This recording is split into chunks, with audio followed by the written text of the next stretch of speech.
All right, welcome to the Explainer. We have a massive data-rich task ahead of us today.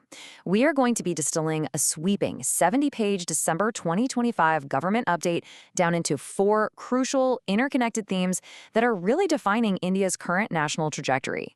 Listen, if you want to understand exactly where the world's fastest-growing major economy is heading as it marches toward its goal of a developed nation or Viksit Bharat by 2047, you have to look at the data.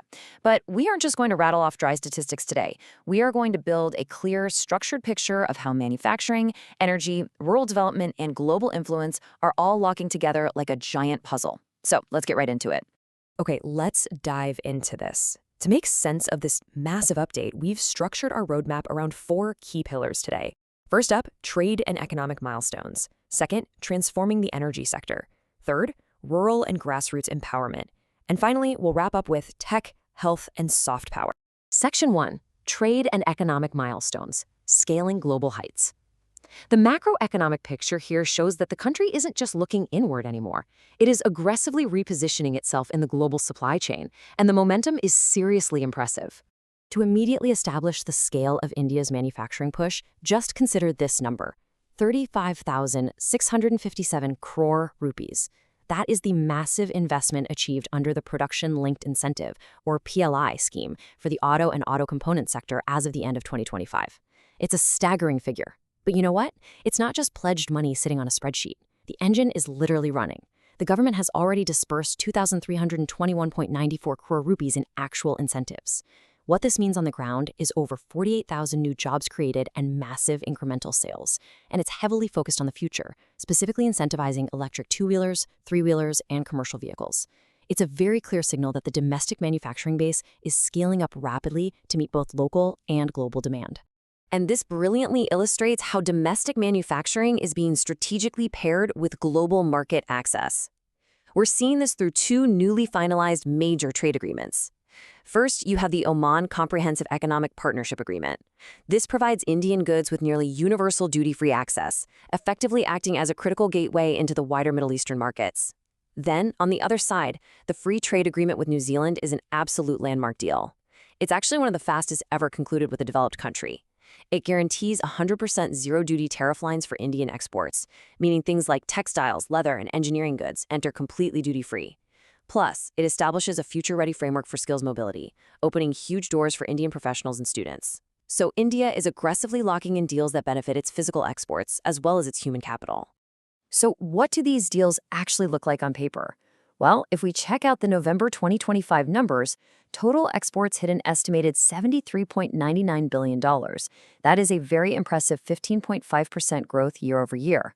Now sure, merchandise imports remain high at $62.66 billion, which is completely typical for a rapidly growing economy that's importing raw materials and capital goods. But the real anchor here is the services sector. Services exports are absolutely booming at almost $36 billion, while imports are just under $18 billion. That massive surplus in services really highlights a dual-engine economy.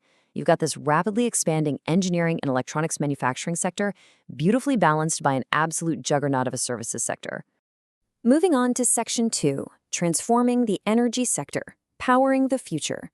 Because, let's be real, you cannot run a $73 billion a month export machine or an expanding manufacturing base without extremely reliable power. Let's look at the literal greed fueling all this growth. One of the absolute most critical indicators of economic health is the financial turnaround of the distribution companies, or discoms. These are the entities that actually deliver power to consumers. Back in 2022, their legacy dues were a crippling 1.4 lakh crore rupees. But by 2025, that number plummeted to just 6,500 crore. That drop is absolutely staggering. And a financially viable energy sector means predictability, right? It means power producers actually get paid, allowing them to invest in new capacity. That ensures the factories churning out goods for that New Zealand FTA don't face sudden blackouts. This financial turnaround is literally the bedrock required for everything else we're discussing today. But fixing past finances is really only step one. Securing the future requires something much bigger, like the Shanti Bill. This historic reform permits and regulates private sector participation in the nuclear energy industry, and it is a total game changer. As India transitions away from fossil fuels, it desperately needs reliable, round-the-clock baseload power. Think about it. As the emerging AI, quantum computing, and data-driven economy explodes, it requires massive amounts of continuous, clean energy. Solar and wind are fantastic for sure, but for the huge data centers of tomorrow, nuclear is simply indispensable. By opening this up to private participation and moving towards small modular reactors, India is seriously future-proofing its energy grid. So the crucial point is the result of these energy initiatives, which are phenomenal. Minister Piyush Goyal's update highlights that solar capacity has increased 46 times over the last 11 years, making India the third largest globally. Wind capacity has more than doubled to 53 gigawatts. But honestly, the most impactful number for the everyday citizen and business owner is that power shortages have plummeted from 4.2% down to near zero. We're talking 0.03%. The chronic power deficits of the past have essentially been eradicated, even while supporting a record peak demand of 250 gigawatts. And incredibly, 50% of this installed capacity now comes from non-fossil fuel sources. That is a monumental achievement in balancing hypergrowth with actual sustainability. Section 3. Rural and Grassroots Empowerment. Wealth at the micro level. It's so easy to get lost in these macro-level grids and billion-dollar trade pacts. But how is this development actually reaching the grassroots? Let's talk about the villages. For years, rural employment was basically synonymous with the legacy MGN Regia program, but there has been a major legislative shift. The old system has been superseded by the new Viksit Bharat Gram Yojana Act. This is huge. The new act increases the legal guarantee of employment from 100 up to 125 days. It also strengthens the unemployment allowance and adds compensation for delayed wage payments. And to back all of this up, there's a massive proposed allocation of over 1.5 lakh crore rupees for the current year. But here's the kicker. It's not just about digging trenches anymore. The focus is heavily prioritized toward water conservation, rural infrastructure, and disaster mitigation. It's really about building self-reliant, poverty-free villages that actively contribute to and benefit from broader national growth. Now, what's really interesting about this survey from Navard is how this financial independence is playing out. An unprecedented 58.3% of rural households are now accessing only formal sources of credit. That means reliance on high-interest, informal local moneylenders has dropped to just 20%. This is the highest mark ever recorded for formal credit access. Furthermore, the survey notes that almost 30% of these households increased their capital investments over the last year, driven by strong consumption and income gains, not by credit stress. This proves that rural families aren't just borrowing to survive. They are borrowing from formal banks to invest and actually grow their wealth. And this financial inclusion is fully supported by institutional safety nets. The government is heavily prioritizing agricultural stability through initiatives like the Krishi Rakshak portal. Basically, this is a dedicated grievance redressal system for farmers enrolled under the National Crop Insurance Scheme, PMFBI. When you combine record access to formal banking with digital portals that protect crop investments against failure, you create a much more resilient grassroots economy. You are effectively de-risking rural entrepreneurship across the board. Which brings us to our final pillar, Section 4, Tech, Health, and Soft Power, India on the global stage. Because a truly developed nation, a Viksit Bharat, doesn't just consume technology and culture from the rest of the world, it exports them. Let's move to and see how this builds a comprehensive soft power strategy through the convergence of two seemingly different yet perfectly aligned initiatives. On one hand, you have the WAVS 2025 Summit, which is aggressively pushing a Create in India, Create for the World mandate for the entire entertainment and digital arts ecosystem.